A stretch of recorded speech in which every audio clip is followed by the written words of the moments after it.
વડોદરા શહેરના માંજલપુર વિસ્તારમાં ગત રાત્રે એક પરિણીતા પર હુમલો થવાની ઘટના સામે આવી છે. મારુતિધામ હાઉસિંગ બોર્ડ કોલોનીમાં રહેતી વૈશાલીબેન પર સ્થાનિક વ્યક્તિ દ્વારા બેટ અને સ્ટમ્પથી હુમલો કરવામાં આવ્યો હોવાનો આક્ષેપ કરવામાં આવ્યો છે.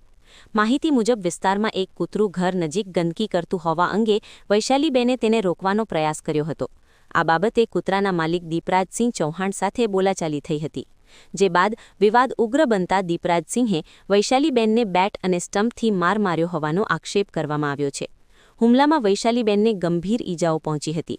ઘટનાના પગલે તેમને તાત્કાલિક સારવાર માટે વડોદરાની SSG હોસ્પિટલમાં ખસેડવામાં આવ્યા હતા, જ્યાં હાલ તેમની સારવાર ચાલી રહી છે. ઘટનાની જાણ થતાં માંજલપુર પોલીસ તાત્કાલિક સ્થળ પર પહોંચી હતી અને આરોપીની પૂછપરછ શરૂ કરી હતી. સમગ્ર મામલે પોલીસ દ્વારા વધુ તપાસ હાથ ધરવામાં આવી રહી છે. ઈજાગ્રસ્ત મહિલાના પતિ વિકાસે આક્ષેપ કર્યો હતો કે તેમની પત્નીને જાનથી મારવાનો પ્રયાસ કરવામાં આવ્યો છે. હાલ પોલીસ સમગ્ર ઘટનાની વિવિધ દિશામાં તપાસ કરી રહી છે. મારું નામ વિકાસ વીર છે અને મારા વાઈફનું નામ વૈશાલીબેન વીર છે.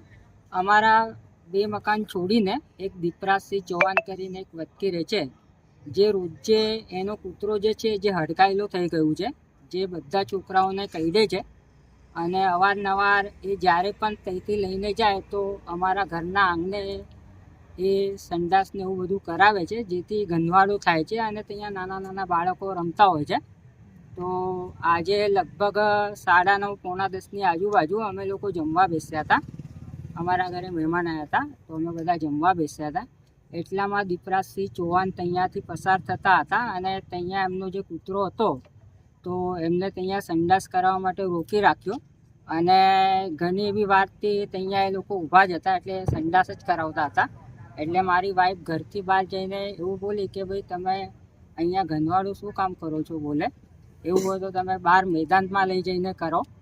તો જેથી પેલા ભાઈ અચાનક ઉશ્કેરાઈ ગયા અને તરત જ એમના ઘરે જઈને બેટ અને સ્ટમ્પ લઈને આવ્યા અને એમને જાનથી મારી નાખવાનો પ્રયત્ન કરેલ છે.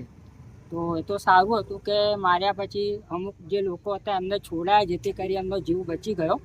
નહીં તે ફૂલ પ્લાનિંગ જ કરીને આવ્યો હતો મારવાનો.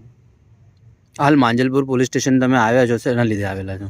હાલ અમે એના માટે ફરિયાદ નોંધાવવા માટે આવેલ છે કે અમારા એરિયામાં આવા લોકો રહે છે, તો એવા લોકો સામે કાયદેસરની જે કાર્યવાહી હોય એ કરે.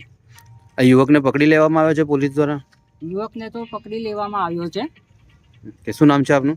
મારું નામ વિકાસ વીર છે.